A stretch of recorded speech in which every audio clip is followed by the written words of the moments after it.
Hello, everyone. Welcome to another episode of Finest Hour. This is something that we do really often. That's why there are only two of them, and the last one was months ago. I'm Lance, and today I'm joined by.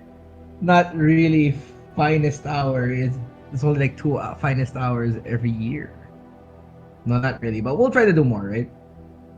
Yeah, we'll try to do more, but today I'm joined by Nico, who is back from fighting not only everyone in the world in the World Championships of Warhammer, but also a serious case of jet lag. Fuck yes. It's been. I didn't realize how recent that flight was. I don't know. Maybe it's just everything catching up with me back in the Philippines makes time seem a lot longer. But it was only like last week, right? No, not last week. Maybe 2 weeks ago. It was 2 weeks ago. It's been 2 weeks. Okay, and I'm still trying to recover right now. So, have you experienced jet lag before? Or is this your first time? Oh no, I mean, like it's different when you travel. Like I grew up traveling a lot, to the UK, to Dubai, and other places. But Right. it's a lot different when you have a lot of responsibilities waiting for you back home. Oh Because no. yeah, I used to be able to just fuck around back then.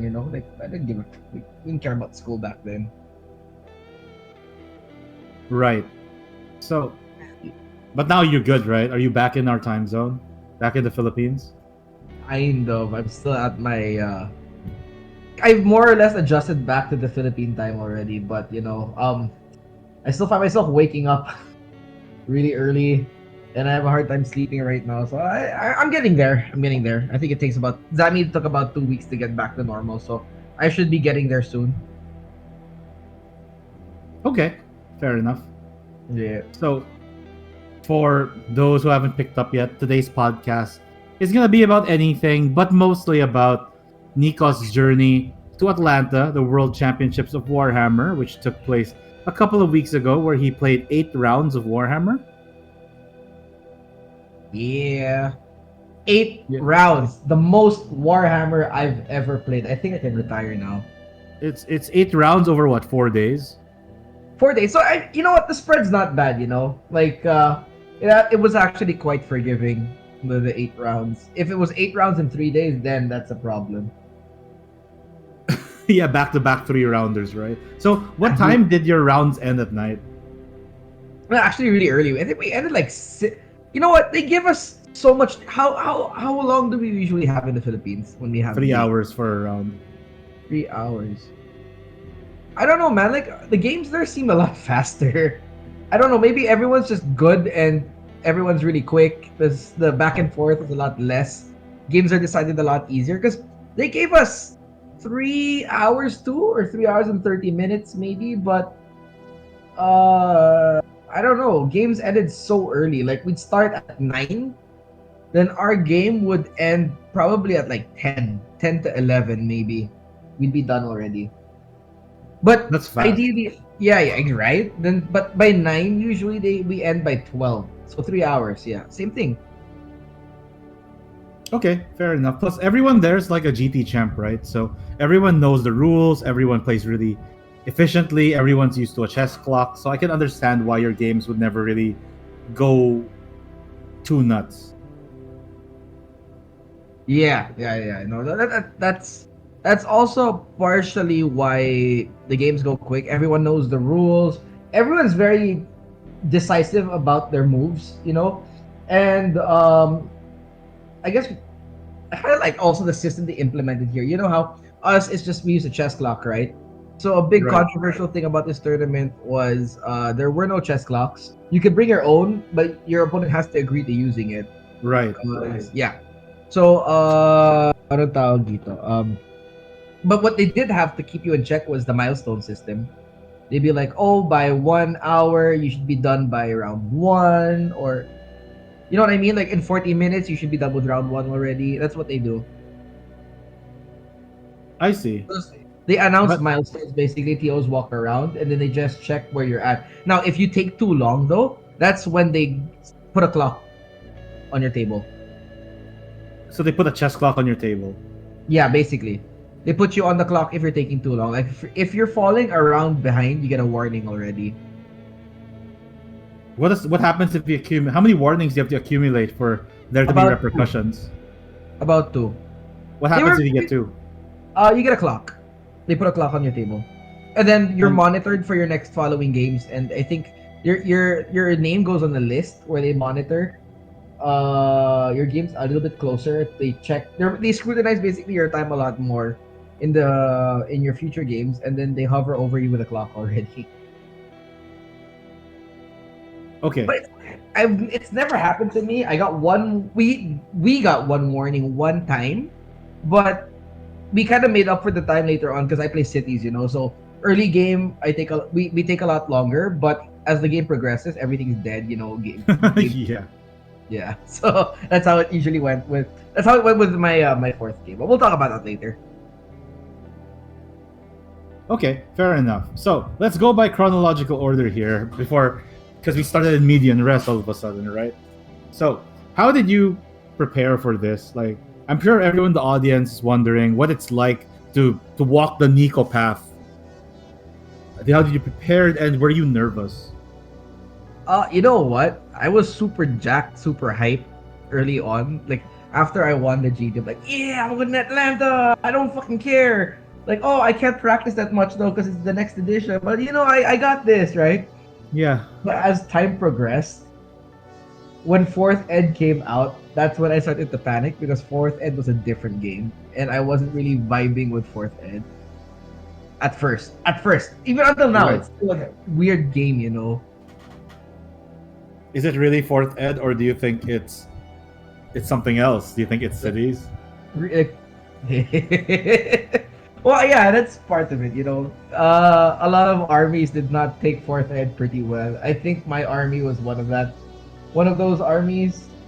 We had improvements. Cities of Sigmar had a lot of improvements, but it was not the same. It's just not so different. I mean, Okay. in terms of prep, though, right?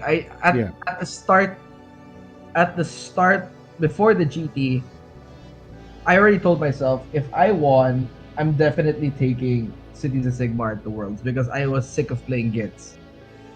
Right. It's not an easy army to play. But I did Plot twist. Plot twist. I traded for cities, which is even harder.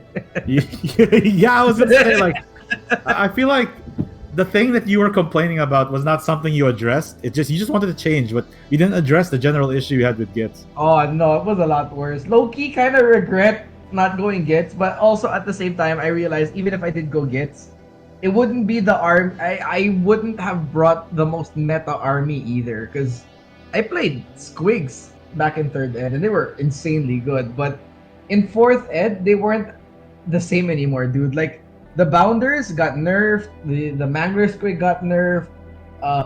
Fight Another Day, my favorite battle trait, just got nerfed to the ground also. So it didn't feel the same either, you know. All right, no, that's super fair. And obviously, like, there's a production method to Warhammer where you have to build the army, you have to buy the army, you have to assemble in whatever order you want, and paint everything. And you paint really well, so you paint quickly for a good painter, but at the same time, it takes time, obviously. But in hindsight, out of curiosity, if you had infinite money and time, what army would you have brought? Knowing what you know now, knowing what your matchups were. I would have brought elves. I would have brought Cities of Sigmar, but with more elves and dwarves, I guess. So, is it true that months before the tournament, you told everyone that I didn't believe in elves, I thought elves were bad, and that, like, you didn't like elves because of some fantasy racism, I guess? Elves were bad. I knew they were good, dude. I knew they were good, but my inner pride was just like, fuck elves. I don't need elves to win. I'm making a statement here. Not only am I going 5-drop, I'm going no elves and just 1 unit of dwarves. Damn, And yeah. looking back, I kind of caved in already with the elves. I'm like, okay, I did it. I went through 8 rounds with no elves. Now I kind of want to play elves now. So, oh no, this is how they get you. This is how it begins. So you got, like, I think you remember mentioning that you got some elf tech on the way in the mail. Yeah, I got shit coming from the US. A bunch of guys I met in the US helped me out. Nice. They're sending over. Well, I did pay them. It's not, nothing comes for free, but it was a huge discount, Yeah, free of course. delivery, and yeah, I don't know how often I can do this, but I really appreciate the fact that I could get 20 executioners from mail. That's already big enough for me, because that's the main thing I need. And the others, I could probably kit bash. All right. It sounds like you made some really good friends there. Who Oh did yeah, you? yeah, yeah. Can you do some shout outs, man? Who did you bond with? Dude, I would shout out like the 5 people I hung out with. One to my roommate Garrett. Garrett was insanely cool. I wouldn't have had a place to stay in if he didn't reply to me on Discord. So even Matt, Matt was also a cool guy. Matt also let me stay in because Garrett. The problem with my living situation in the U.S. was my rooming situation was I arrived a day earlier than Garrett does. Garrett did. So I had nowhere to go. I didn't want to rent a room in advance by myself because staying in the hotel was about $200 per night, right? That's okay. It's steep. The hotels are expensive. So Yeah. luckily for me, Matt Mallow from Discord reached out, and he also was in the same situation as me. So he was gonna room with Tom Guan, and Nice. yeah, but Tom Guan was winging also the rooming situation. They had no idea what time he'd arrive the next day. So yeah, we just roomed with each other. We got an Airbnb, and I slept on the couch. So shout out to both of them. And Garrett introduced me to a bunch of guys who I ended up hanging out with for all 8 days. So Thomas Burgett was also one of them. So Tom is a well-known YouTuber also as well from Weekend Decadent, and we also ended up fighting each other in one round. So that was pretty No. funny. Yeah, dude brought Night Hunt, like a lot of fun. I've never seen that many hex rates before. I've only heard the tales of it, but yeah, he popped my Night Hunt cherry for fourth ed. You've never fought Nighthaunt before that moment? No, never, dude. Never. I've heard the stories. I knew it was a bad matchup. I knew it was a nightmare. But everything I imagined just happened. So, wasn't that much of a surprise. I had expectations walking into that match. All right, but I guess let's go by order later of the rounds because Yeah. I think we're gonna talk about that a bit more later. So I guess Right. you were nervous. It's good that you met people beforehand. Yeah. Were you shout out- jet lagged? Sorry, yeah. Sorry, I wanted to shout out also to I don't know if they're listening or if they will be listening, but Randy was also there. Brought Cities of Sigmar with a lot of elves. It's actually a list I maybe should have brought, but he had Yeah. no shooting though. Yeah, no Fusilier, so I think he kind of wished he had some shooting in that list. And James West, also an amazing painter. He was the guy. I'm not sure if you saw the pictures though, right? He was the guy with the FEC display board. That was gorgeous. Yeah. So that's James West. So James West was like the comeback king for me because he wasn't doing that well for the first few rounds, but dude went 5-3 later on with Feck. So that's a big statement right there, right? So I actually think Feck is really good. I just think that they're really bad against like some of the top tier armies. So I guess 5-3 is really 5-3 is really good with Feck. I agree. 5-3 is really good. He got pretty good matchups later on also, but he's also a good player. I mean, the WCW it's a gathering of champions from all over the world. So even the guy that goes 0-8 will probably just table the average player back in where they're from. That's you true. can't There's You can't count them out. you mentioned that the GW reps at the start of the event said like there are no easy fights. There are no easy games. You know that feeling when it's the finals and you're up Yeah. against somebody who might take the game away from you. So that was my feeling for all 4 days. So I think that's why you can see I'm pretty exhausted with Warhammer. I'm not burnt out. I just need a break. Well, yeah, you could be burnt out and need a break. There's nothing wrong with that. Yeah, It's not a job. I mean, what matters is you have fun, right? yeah, but yeah, basically they did say there are no easy break. There are no easy not easy breaks. There are no easy games in that tournament. I can tell you that. But everyone was so friendly. I met so many people. The 5 guys I mentioned, these guys took me out every night just to make sure, you know, they were nice enough to make sure I wasn't alone. I had someone to hang out with. So I am super grateful that they introduced me to a bunch of guys also. Um, Shout out also to Shadowhammer. Oh, Liam. To Liam, dude, Liam just walked up to me like, "Hey, you're Nico, right?" Because I had that big ass label in the back of my jersey. So Yeah. like, yeah. So apparently, you and Liam talked a lot for the tournament. Oh yeah. So for people listening, Liam is my friend and teammate from Team Australia when I joined Worlds this year, and he is a super swell, one of the nicest guys ever. Yeah, Liam was cool, dude. Liam was cool. I also ran into Boggy. Boggy was great. Boggy is super friendly. I never got to talk to Boggy because whenever we have like a scrim against his team, I always end up getting paired against somebody else. Just everybody but Boggy, you know. But I heard a lot of good things from Boggy, which was Yeah. the way we met was actually really funny because I was like, I just walked because you know when you're done with your game early, you tend to walk around the tables and you socialize, you make eye contact. You end up that's how friendly everyone is. You talk about their armies, their paint jobs. So I saw Boggy had this really cool cron spine with a strip of cloth that because he does calligraphy with a strip Ooh. of cloth hanging from it. And I was like, hey, that's pretty cool. Like, yeah, like, we were having small talk. And it's like, oh, you're from the Philippines. It's like, yeah. Like, oh, I've played against someone from the Philippines before online. I'm like, oh, really? Like, yeah, Teams event. Oh, where are you from? When he said Serbia, I'm like, are you Boggy? It's like, yeah, dude. I'm like, you know, it just kicked off right there. Nice. Your reputation precedes you, sir. Like that sort of vibe. Branded Boggy. So yeah, so Boggy, for people who don't know, Boggy is the captain of Team Serbia in AOS Worlds, and he led his team last in 2024 to be have the most improved standing, because I think they used to be last place, but now they were like 16th, which is a huge jump, going above other teams which are really strong, like Canada and Greece. So and Boggy's also just a swell guy in general. I love Boggy's mentality also with like fuck the meta. I play what my daughter and I paint. I love that. Oh, that's actually really cute. That's something I tried to do. Not with my daughter. I don't have a daughter. Maybe, I think. But spicy. Okay. That's something I like to live by. You know, like just play what you want. Try to win with it. Doesn't have to be amazing, right? If you're a good player, you can make it work. So when I say it, I'm a stingy person, but when you guys say it, it's like it's cool. Oh, fine. You are stingy.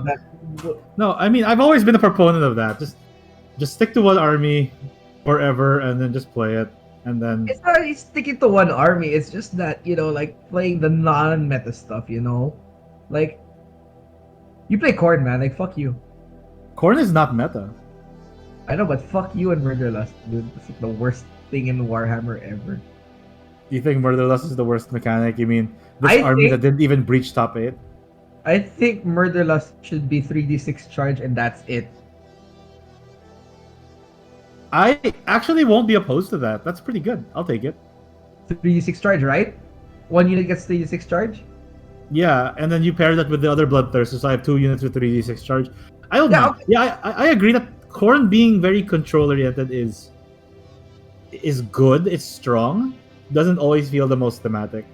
Doesn't feel like Khorne. That's my point, right? Like we're a bit off topic, but I think Murderlust should be a little bit more combat-oriented, you know? Than like, oh, I'm dancing around you. Ooh. That's some valid bullshit. On one hand, I can see it as my followers throwing themselves in front of cavalry to get run over and stuff. I can see that being the case, but obviously the way it's expressed in the game is like, oh yeah, I tagged this unit so they can't charge me. It's just very funny. Okay, I'll give it to you though. It was a lot worse back in 3rd Ed. I like it better in 4th Ed, to be honest.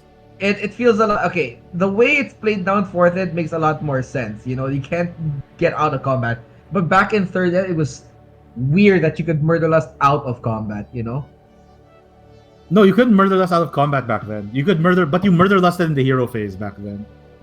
That's why you would be able to retreat. Yes, that's why if you could retreat and charge, you could counter it. Now you can't. The only army that really gives me a hard time in terms of that is Night Hunt, who can charge even when they're pinned. Right. Yeah, which is a huge pain in the ass. But Okay. I like Corn. I like it now. This is my favorite incarnation of Corn. I've loved Corn for a while now, but I don't think it's a top tier army. I think too many of the big armies that did really well at Worlds, especially like Stormcast, are Stormcast. very strong into Corn. Yeah. Ironically, I don't know. I think I rather fight Stormcast, even though they're strong, just because it's more honest. Wow. The way Okay, it's yeah, that's played. fair. No, that's super fair. But yeah, let's talk about your games. Let's talk about the progression that if you ever ran to a quotation marks honest Stormcast army. Honest Stormcast army. I didn't think that was such a thing. What do you mean? You just said Stormcast were honest. Yeah, no, that's true. Okay. Anyways, so how was your first round? Like take me through the rounds. Simulate it for us. Make us think that we were there. Very Okay, close your eyes. Now imagine close. you're surrounded by people who haven't showered for it. I'm joking. No, everyone was great. Everyone. Ooh. Warhammer players don't shower. What is this, Magic the Gather? I'm joking. Oh. Okay, this is gonna get a lot of views at least. No. That's gonna be our thumbnail right now. Warhammer players not showering. I don't know if that should be our thumbnail, bro. I feel Magic like the Gathering sucks. Play a real game. Wow. Okay. Anyway, so how's round one? All right, I'll tell you right now. Round one went pretty swell. Round one was pretty okay. Okay. See, the problem being jet lag is I can't remember for the life of me what battle You plan put- one was. You played ogres. That's what I remember. No, I remember ogres. I just can't remember the battle plan. If you don't remember, it might not be the important thing. You know, you just That's give true. us the details Okay. that made it cool, Right. and that's it. Right. But there's also a quick fix for it. I'll just pull up WC double. I'll just pull up what you call it. Best Coast pairings. Best Coast. No. pairing. Best Coast doesn't have the battle plans. Never mind. I don't know. Oh, okay. But yeah, so I played ogres.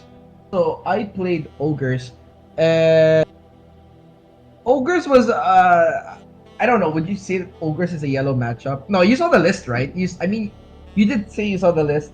So I played against John Mayer, not to be confused with the famous John Mayer. Yep. I'm not confusing the famous John Mayer for the famous John Mayer. Mayer. I saw the list. I saw the pictures that you sent. I think that Yeah.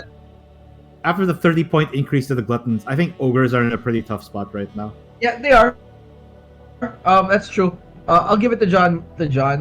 Dude was a fun player. Dude was great. He did win a GT with ogres, so that was also a thing. He was surprised that the stars aligned for him to win a GT with the ogres. And he did play against a lot of meta armies with what he said.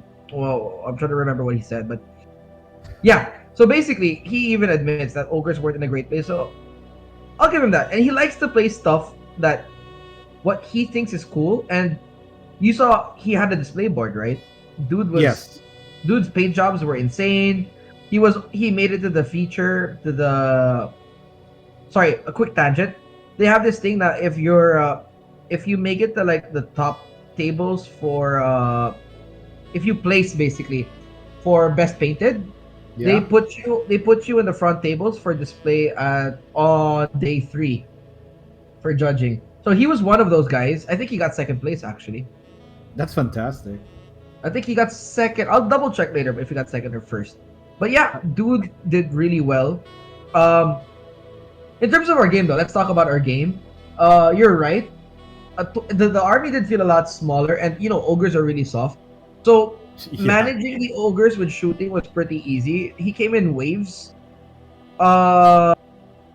He came from all directions, but my hammers were able to handle a lot because hammers, for everybody who don't know, they can give -1 to hits when you do the hold the line, the order for the 5-up ward. So ogres hitting on 4s, that was pretty big. I did prioritize shooting the iron guts first, and I think on his part there were some weird dice, and would you say that Iron Guts have the damage to kill 10 Cavaliers with Hold the Yes. Line? Yeah. I would say so because they deal 3 damage per swing and can fight twice. With Hold the Line, right? Even with hold the line, I think it's a bit dicey, but with all out attack, hold the line, and fight twice, I think they can do it. Okay. So, a big pivotal moment in the game was when he failed the tactic to slay the entourage, which was really big. So, Ooh. yeah, so see, slay the entourage is something you don't want to fail because it's one of those easier tactics, especially when you're playing destruction. Right. He left me with 1 horse after fighting twice with the Iron Guts. Okay, that's believable. You did all of defense and hold the line, right? All defense hold the line, and I did magical intervention, Oath and Steel on the Cavaliers. Oh, that'll do it. That'll definitely do it. I didn't max out the prayer, but anything to help, right? So Yeah, of course. you're forced to hit. You'll auto attack the 3s to hit, and then I'm gonna do but I did intervention, so now your 3s to wound as well, and then your all out attack doesn't carry over to the second fight phase. Correct. So it's 4s and 3s Yes. second time around. Yeah, so there you go. That probably did it. So when you play cities, man, it's all about risk management. You gotta really maximize everything when you play cities, and the fact that everybody got into combat, even my wizards got into combat with the ogres, it just whittled them down. Even the battle mage on the Hurricanum managed to get into combat and kill a couple of stuff. So pivotal moments. I did deny what do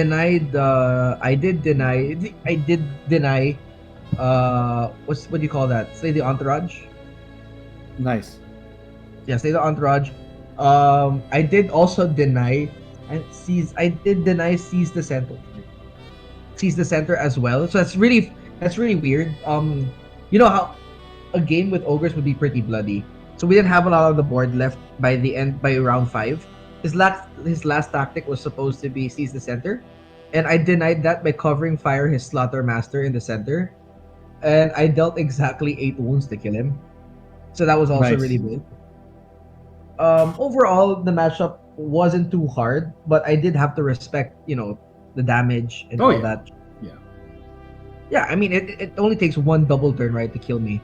So, I did win Prio in the most crucial moments, and the fact that he failed Slay the Entourage, even when he won Prio for a double turn, he didn't take the double turn because he'd be behind in points by a lot, Yeah.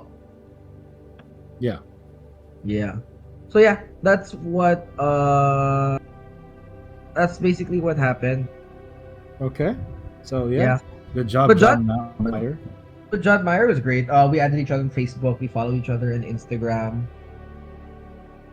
So, what happened in round 2? Round 2, though, that was interesting. So, round 2 was also really good for me, but it was a lot dicier. We played Scorched Earth. Scorched Earth is the one with 8 objectives, right? That's Scorched Earth, yeah. Scorched Earth, yeah. I played Scorched Earth against Benjamin Hoskins, who's a really good player. I've heard a lot of great things about him. A lot of the top tables knew him.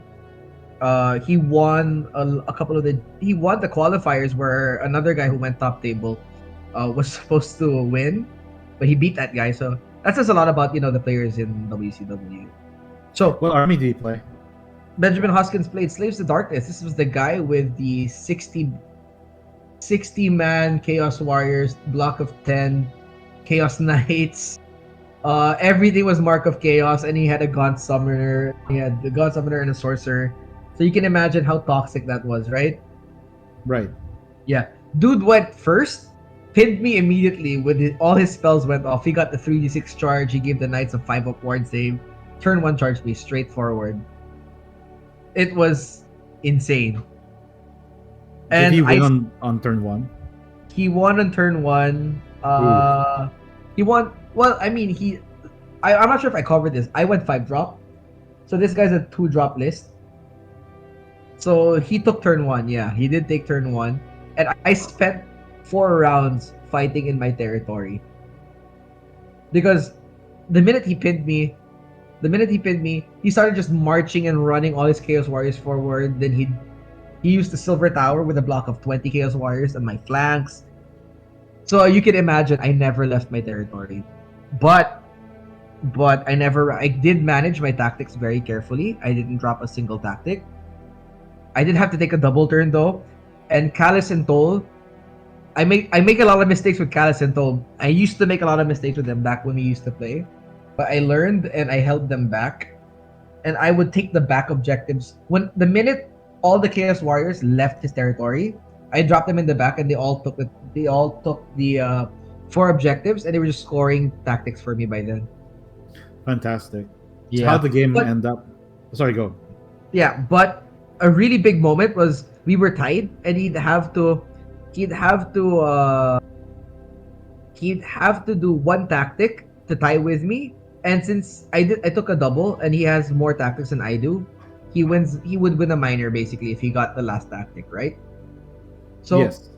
what happened was he was gonna do seize the center, and he retreated his Chaos Warriors to do seize the center, but Callus and Toll cover fired his God Summoner and killed them. Because Callus and Toll, Oh. yeah, Callus and Toll are anti-wizard and do double damage, dude, against wizards. All right. Sorry. So you're talking about how you won the game because you did covering fire into his what do you call this? Summoner. Gaunt Summoner. Okay. He literally only had 2 units on the board left. I had 3 units on the board. It was a very bloody game. We were killing each other. But yeah, I did cover fire with Callus and Toll. Because I did expect that Seize the Center was the only tactic he could do left. This is an interesting pattern. This is the second time in a row someone that sees the center in round 5 and covering fire to deny it. But if you have a Right? nickel for every time, you have 2 nickels now. Hey, dude, sometimes, no, even when my stats are shit and, I -1 to hit, you still gotta try it, No, I think that's a brilliant play. It's just funny it happened twice in succession. Yeah, dude, if I had a nickel for every time I denied the tactic, a game-winning tactic. My opponent tried to seize the center in round 5, and I just shot them like. If he had moved his warriors in front of the God Summoner, he probably would not have failed that. Oh yeah, so that's where the mistake was. There was quite a dispute that he could have done that, but he did shoot me with the God Summoner in that position. Yeah. So he couldn't move them afterwards anymore. And then we realized that I can just cover fire the God Summoner too, since you're already stuck in that position. The Chaos Warriors wouldn't have been able to move farther, to move closer than the God Summoner was. But what the God Summoner could have done was he could have moved back a little bit more, and then the Chaos Warriors would have moved forward. Right. That makes any sense, right? No, I get that, but it's a misplay. Yeah. A misplay at this level of the game. You really can't leave anything to chance anymore. Yeah, I kind of felt bad, but it's part of the it's part of the tactics, like you exploit every opportunity you can at this point. Yeah. So anyways, that was the original plan for me though was to save command points. If I wasn't gonna cover fire, I was gonna counter charge because I was pretty confident Callus and Toll at full health could survive combat with 10 warriors and a God Summoner. All I'd have to do actually was just kill the God Summoner after counter charging. But if I survived and I stayed in combat with him, then he'd fail his tactic either way. Huh. Well, Yeah. good on you though. So now you're 2-0 going into day 2. So what happened? Like, did the day end early and you got to do a lot of fun stuff at night? It was all downhill from there, man. It was Oh all man, down- okay. Do tell. Oh, I fought Roush afterwards. I fought Roush, and Roush bringing OBR with the fucking camel OBR Death Rider OBR spam. OBR cavalry Death Rider spam. It was brutal. I'll give it to you though. Roush was a fun guy to play against, and I enjoyed so much playing against Roush. At this point, when I walked into that match, I kind of knew already I was gonna lose, so I just thought like, hey, I'll try my best, have fun, score the most points I can. Dude, Yeah. the energy this dude has is insane.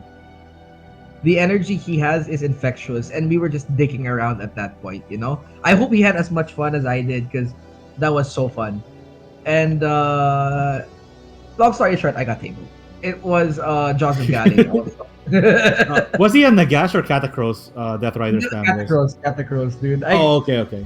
Catacross with a bunch of what are those hyper elite guys? The guys that come in twos. You know what I'm talking about, right? Those Archive. Archive, there you go. So he brought those, and oh my god, those dudes did a number. Those dudes did a number on my dragons, dude. The minute he said like, "Oh, they're anti-monster," and he saw the dragons exposed, I'm like, okay, is what it is. There's only so much you can do to protect your dragons, man, but they gotta do their tactics also.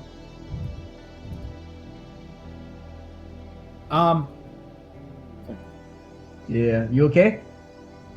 Yeah, no, I'm just typing something. So, okay, fair enough. So, Roush routed you. Also, shout out to Roush, I guess, because Zami is also like a friend of his, and Zami only says really good stuff about him. Dude, he is awesome. Roush is awesome, and he's an amazing player. He was making the bid for the Shadow Round, actually.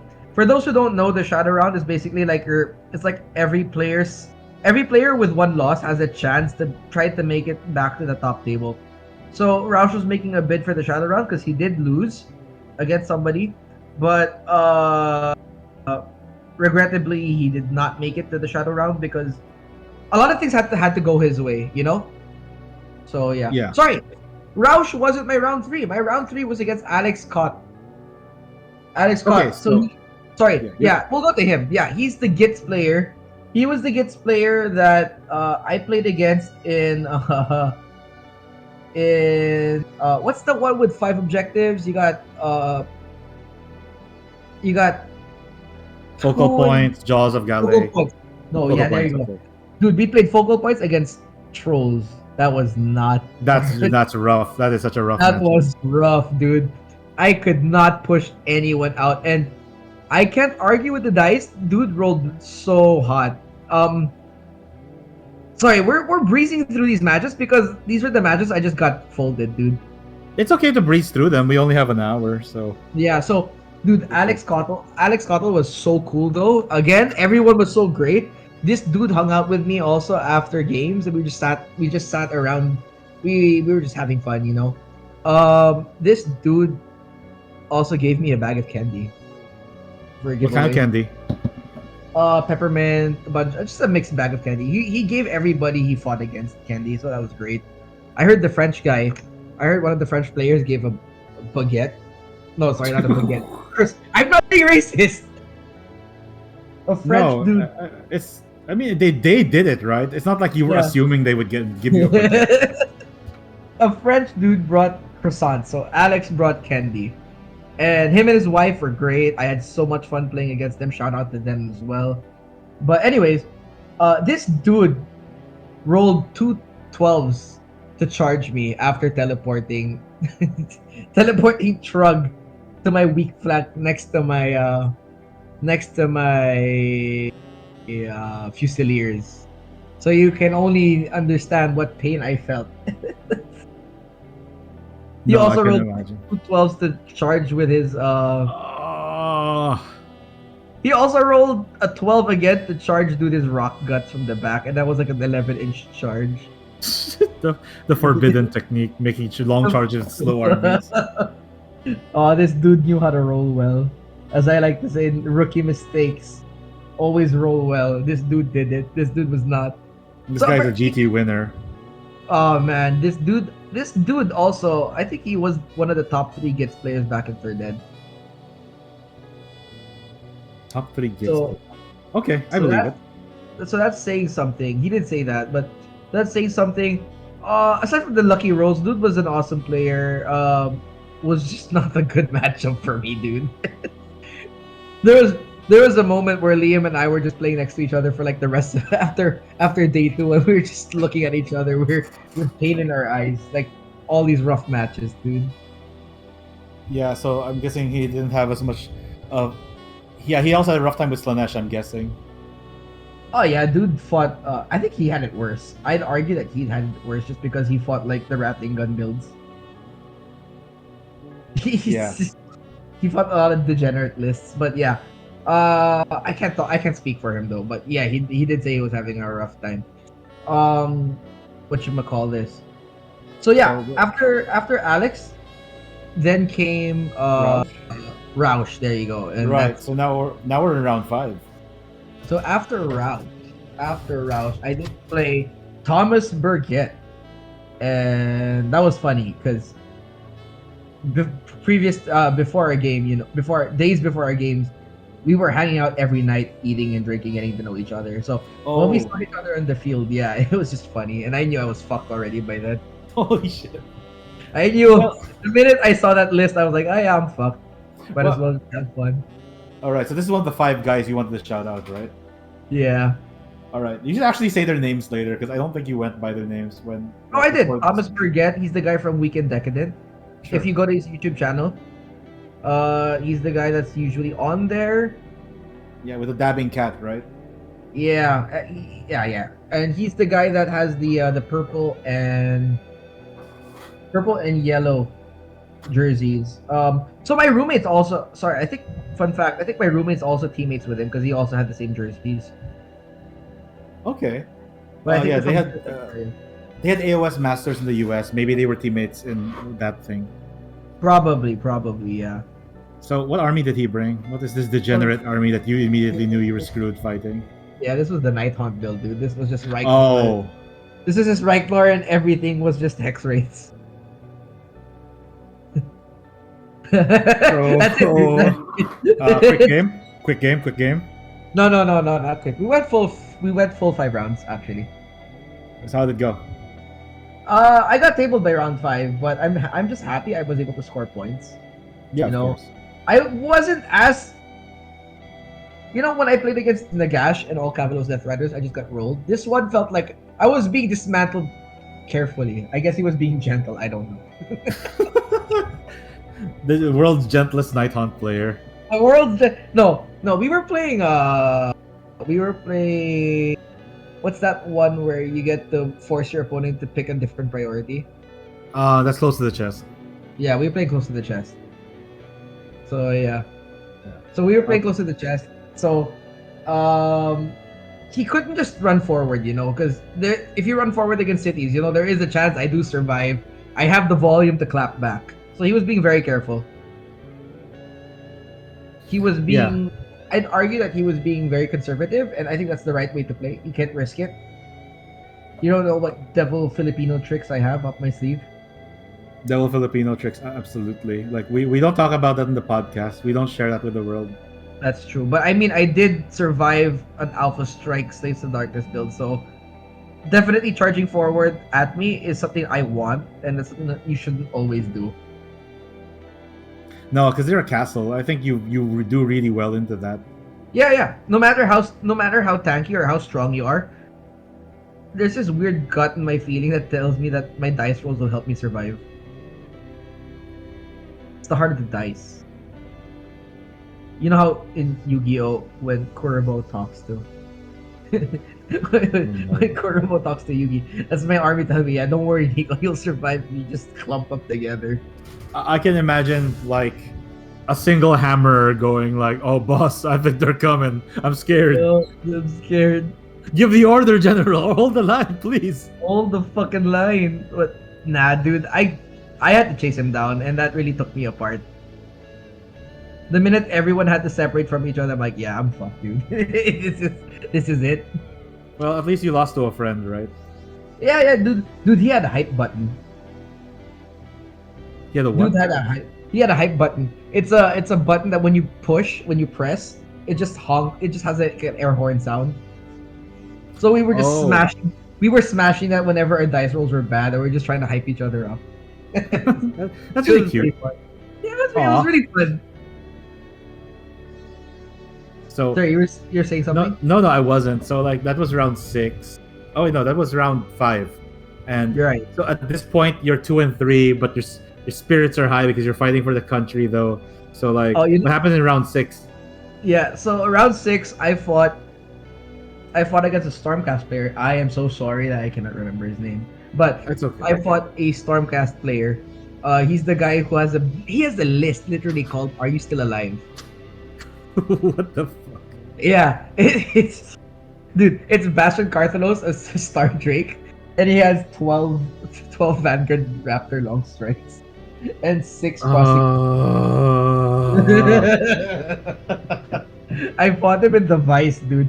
Okay, but I had so much fun in that game, and I'll tell you, the game came down to just the game came down to 1 point because One of point. 1 point because of a die roll, a So what was the die roll? priority, and Oh. even with priority, he had to roll really hot, sorry, not really hot, but above average, just to achieve his tactic and kill everything on the point. Because if something survived on the point, I would deny him that extra point for the Vice. So did he roll hot? He rolled hot. He rolled really hot. Brutal. Yeah, but dude, it was one of those games of Warhammer where you had to acknowledge that, dude, the skill level was so close. I think in terms of skill level, we were at the same point, and it just really it became a dice game at that point. So we really had so much fun. Yeah. That was truly a game of Warhammer that, despite losing, I would have played that game all over again, just because we were helping each other out. We were talking about possible tactics because we were playing both order armies, and the Vice was so difficult, dude. We dropped 2 tactics each. Intentionally, or was it like because of counterplay? Counterplay. Oh, okay. Raptors? Can I just say Raptors are so fucking obnoxious? Cover fire with Raptors is just so good. Raptors are getting nerfed almost 100%. I would be surprised if Raptors weren't one of the units getting nerfed. Quick tangent, how do you think they're gonna nerf Raptors? Okay, I think being able to run and shoot and retreat and shoot is too much. That's one, because you stop having any form of counterplay against them besides shooting them back, right? Because you can normally screen them out. Either they could go for the traditional point increase, but honestly, I think retreat and shoot and charges is a bit much. That's what made the Paladors really strong too. Anything with a Vanguard keyword. Man, that's how he denied actually one of my tactics. He just kept I was supposed to slay the entourage, but he rolled a 6 to redeploy and just cover fired me. Yeah, okay, no, that would do it. That's yeah, it's not much you can do, right? It's a dice game. Again, it's a dice game. Yeah, absolutely, it is a dice game. That's So- 3-inch charge became a 9-inch charge, and then I had to use my last command point just to all-out defense, and he just almost wiped out my horses by then. No, Stormcast did win the World Championships. It is the strongest army in the world right now. Okay. Yeah, but I had my fair share of hot rolls. Like, what denied his tactic when he did slay the entourage again, getting denied.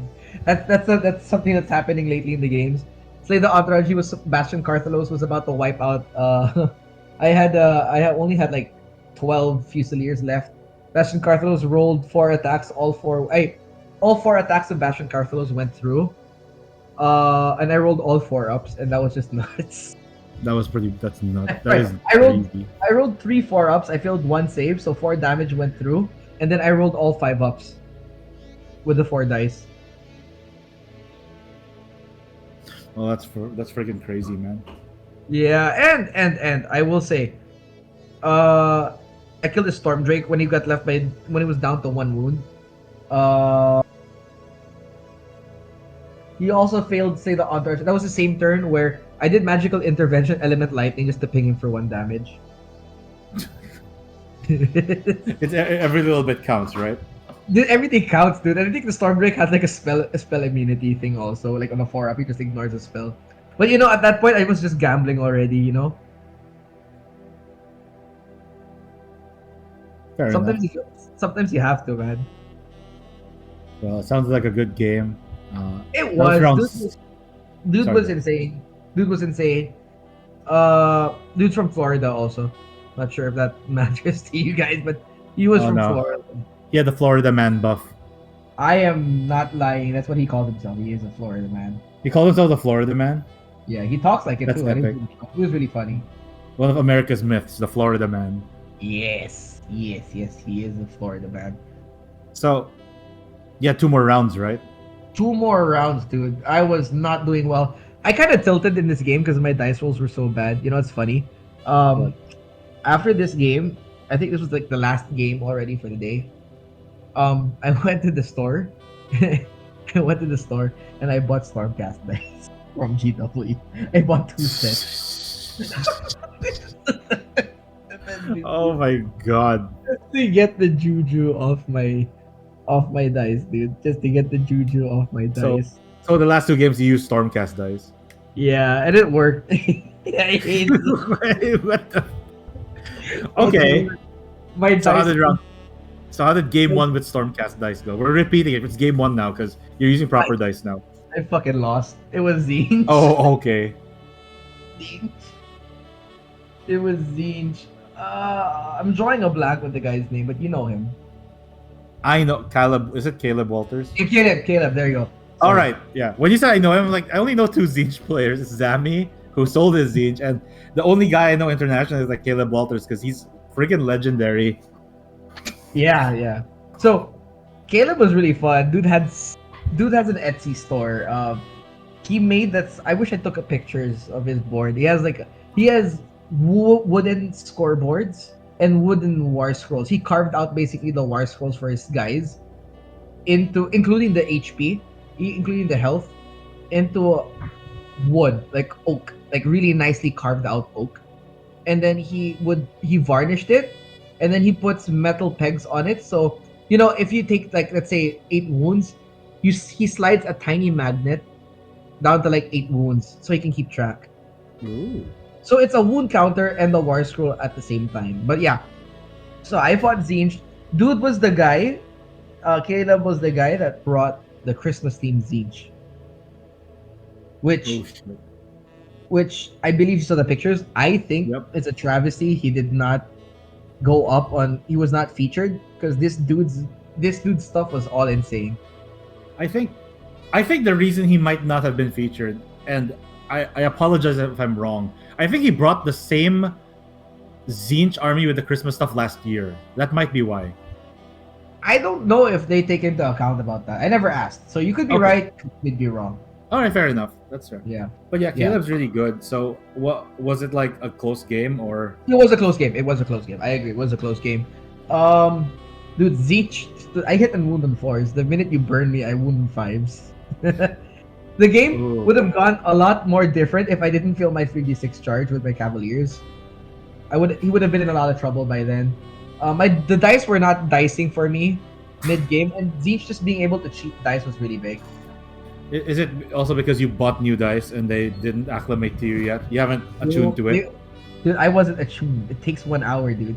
The minute I bought my dice, I went to bed. I was like, yeah. I did not attune to it. But Caleb was a great guy. Funny enough, Caleb did lose to, fun fact, Caleb did lose to Chris Kennedy, who brought Cruel Boys, and he was my last match, actually. Do tell. Yeah. So, spoiler alert, I won against Chris Kennedy. It was also another really close game. I think it came down to 1 point again. But it wasn't really because of dice rolls. But, I'd like to think I outplayed him over there.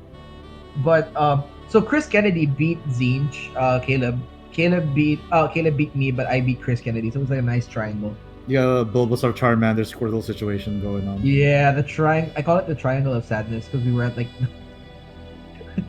the stakes were really low, man. We weren't fighting for placing anymore, but it was more of a pride thing because Zami went 3-5. That's correct, Yeah. right? Last tournament. I felt the need. There's no way I'm doing worse than Zami. And you ended the same way Zami did. Yeah, 3-5. Except my army was harder, so I'm better. I'm joking. Oh shit. Well, Zami, if you're listening then Zami, you better get Fire Slayers back and get 3-5 in the next Worlds, I guess, or something. Yes, because Fire Slayers against cities ends really well. It sounds like you had. Oh, sorry, go. Yeah. No, but sorry. I mean, I just want to bring up my game with Chris Kennedy. It was really fun. Cruel Boys another first for me in fourth ed, all theory built on theory, but I've never played against it, is so annoying.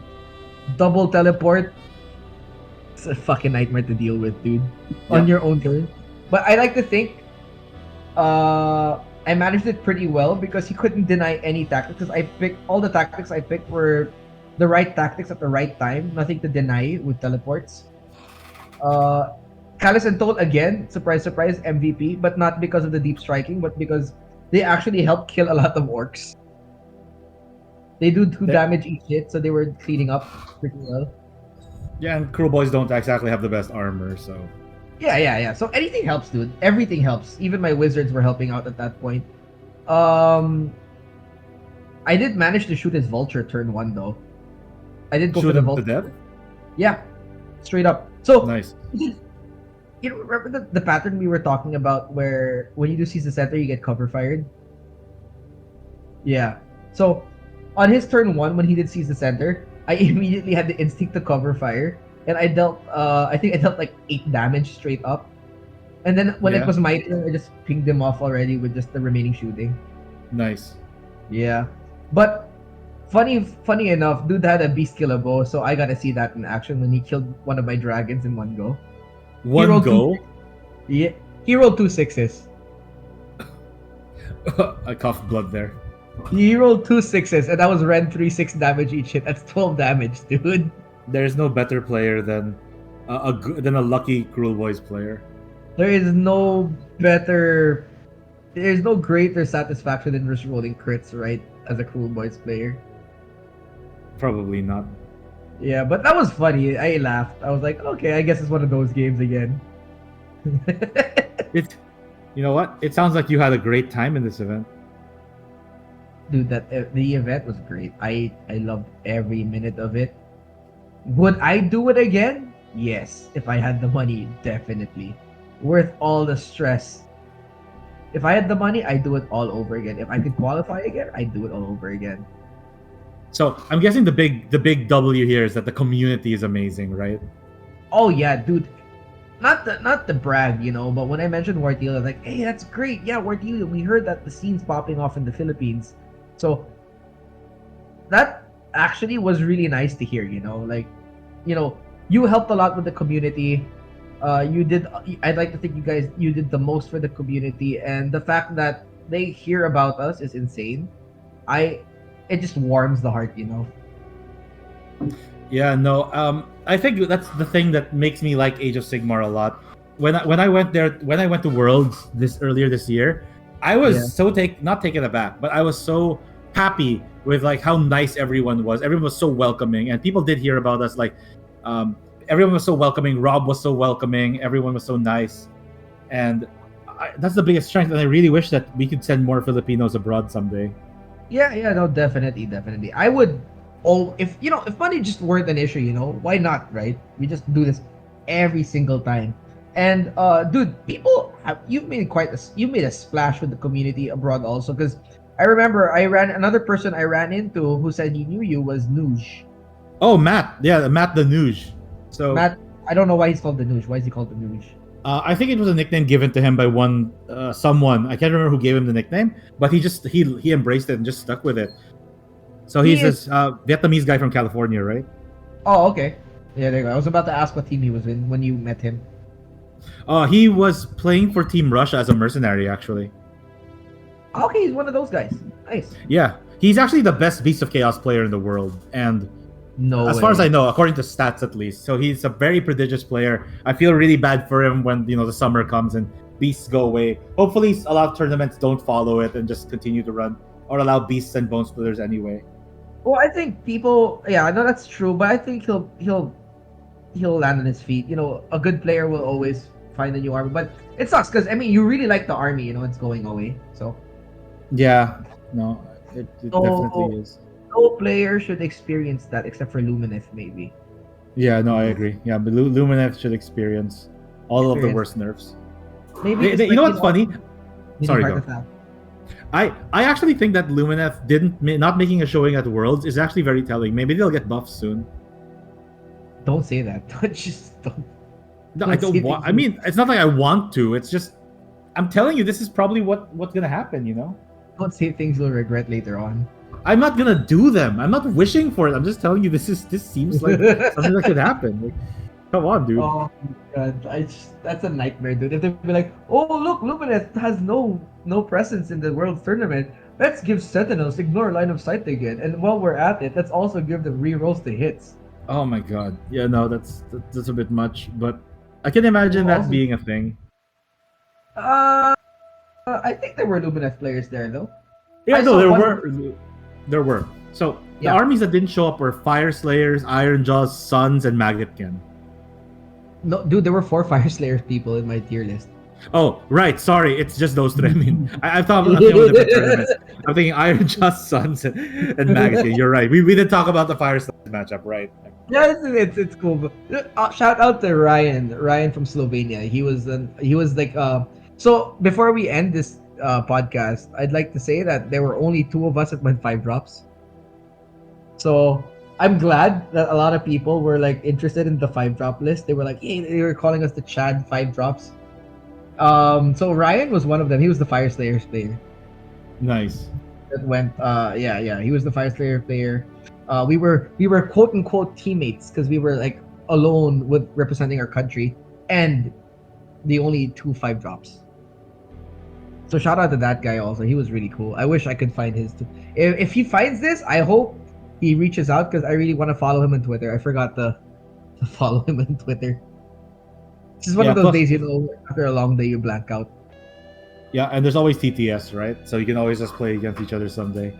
I added my takeaway here. I added so many people on TTS, and I hope I built up the courage to ask if I could play them. They added me on, in a lot of Discord channels, so I think I can ask them for games.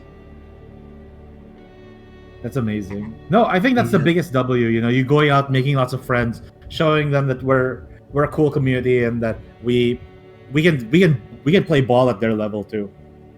We definitely can. The goal was the goal was to make a splash. Winning was a luxury. That's what I was thinking in the entire time. And no matter how bad my games were going with my losses, I tried to keep it as close as possible and as fun as possible. I want to be remembered.